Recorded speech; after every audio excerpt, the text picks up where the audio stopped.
and welcome to day 8 of Popcornween. Oh god, we're not even halfway through this. But anyway, if you watched day 6 of Popcornween, you would have saw Semper's review of what he called the gayest horror movie ever, Nightmare on Elm Street 2. And by chance you didn't hear that it was gay, Semper reminds you that it's gay about every 2 seconds in his review. Gay. Gay! The whole thing is super gay. Gayest. The gayest horror movie. Gay community, gay undertone. Gay S&M dive bar, gay S&M dive bar in gay S&M gear. And when I say this dance is gay, he's super gay, the director's super gay, everybody's super gay. It was the gayest, stupidest movie ever in the history of movies. That being said, have a gay day, everybody! Semper fought really hard, I should have phrased that better, to review what he called the gayest horror movie ever made. You would have thought he would have had more to say than it's just, gay every 4 seconds. But what do I know? I'm not into gay horror films like Semper clearly is. I do appreciate that he had to try to boost his own videos by mentioning me. Be it with blatant lies, but, if I can help the old guy out, I will. The patented Kin of the North line, go woke, go broke. So yes, as Kin of the North always likes to remind people, Nightmare on Elm Street went woke, went broke. I'll just chalk it up to him being old. Very, very, very old. But enough about gay old men and their lies. Let's get to what we're really here for. 2022 surprise hit, Talk to Me. A movie directed and written by YouTubers. Well, written by half, I guess. Australian YouTubers. And yeah, I'm as surprised as you that this movie isn't about some kind of giant shark, some kind of deadly spider, or a deranged kangaroo, or any of the other million things that can kill you in that godforsaken country. A24 bet the house on a couple of YouTubers whose content is whatever the hell this is. I reckon I could do it. I reckon I could beat you. You're not gonna do shit, bro. Let's go. Bring those chicken arms. Shut up, Captain f***ing Social. Alright, we're about to verse Vitali in an arm wrestle. See the arm difference here? Come on, Michael. Come on, Michael.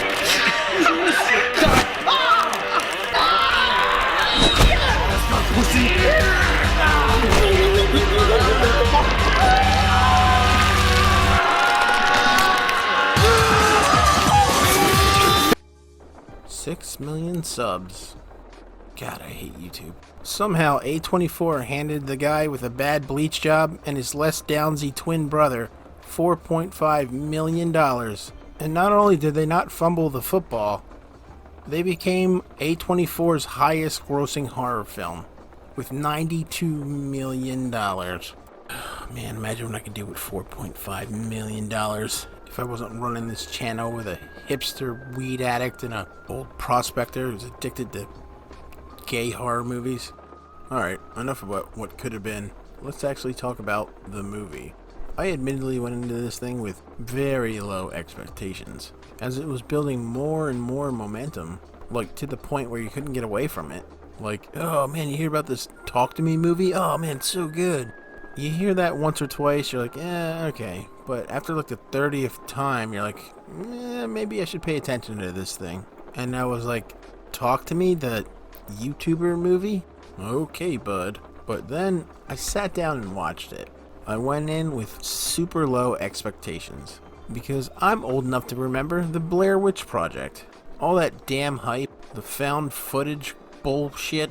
Can you believe this is a real story, as so we're told? Which the actors had to sort of play along and like deny that they were the people in the movies. It was like super weird. Genius marketing. But then you watch the movie and you're like, huh, that fucking sucked. And afterwards, you got people whose opinion you kind of respected looking at you like you're some kind of freak for not liking this movie. And you're like, did you watch the same thing I did? 3 assholes making the worst decisions ever, and then they end up in a house and the movie ends with them staring off into a corner? Spoiler alert. Screw you and screw this frickin' movie. With that memory fresh in my mind, I went to go see Talk to Me. And I gotta say, I was way wrong. Talk to Me managed to cram in topics like addiction, grief, internet culture, sacrifice, and create a new horror device as iconic as the Ouija board. All in a nice, satisfying horror movie. And again, just like another iconic horror movie, Evil Dead, the plot to Talk to Me isn't overly complicated. A girl named Mia is dealing with the death of her mother, feels it's her father's fault, so she's living with her best friend's family, goes to a party where some viral videos seem to be making the rounds, and it seems like there's some kind of unexplainable things are happening. A plaster hand is brought out with a bunch of gibberish on it, and the night takes a turn as Mia finds out she's addicted to letting ghosts in. Someone coming? Got it. And I'm sorry, but if you let this thing in your mind, you kind of deserve what happens next. Say it! Needless to say, weird things happen, and she kind of gets addicted to shaking hands with death. Now, the movie does a really good job of explaining things and not explaining things at the same time, and keeping that mystery and that lore going. Not being too vague, but at the same time not ruining the whole mystery behind the object. Not giving too much away, but things start to go horribly wrong when Mia pretty much sacrifices young Riley, a person she considers her brother, to the ghosts or demons because she thinks her mother is speaking through him. Hey, that's 50 seconds. Please don't close it off. Let's say it's my mum, please. So, damn the rules, which somehow they don't really explain how they know these rules, but she breaks them, and Riley pays the price. In the next part of the movie, we see Mia trying to do everything she can to save Riley, but also taking advice from somebody claiming to be her mother, but telling her to do more and more awful things. Maya's descent into madness will lead her to making all the wrong decisions, but for the right reason. Consequently, somebody will pay the ultimate price for those decisions. And we'll see, doing the right thing doesn't always lead to a happy ending. There, I did my best to not spoil this movie for you. Does this movie change the way we, see horror?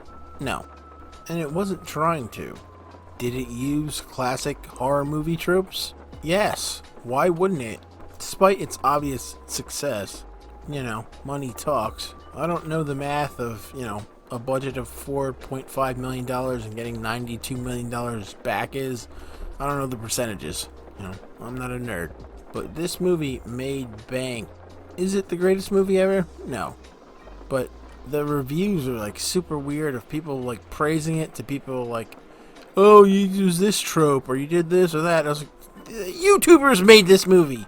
Just take it as it is. A pretty damn refreshing take on themes like addiction, internet culture, and just changing the game with a new plot device. The hand. I know they kind of go over what it is, but they leave it so vague that it's awesome. We don't really need answers. Just go along with the ride. But I really think you should definitely check this movie out. Go in with low expectations, and they didn't reinvent the wheel, but you know what? It was a freaking great independent movie. And if you dive in, you'll learn about some of the things that happen behind the scenes. They actually lost funding because they hired nobodies instead of established actors. That's pretty ballsy. You know what? Pretty ballsy. But enough about that.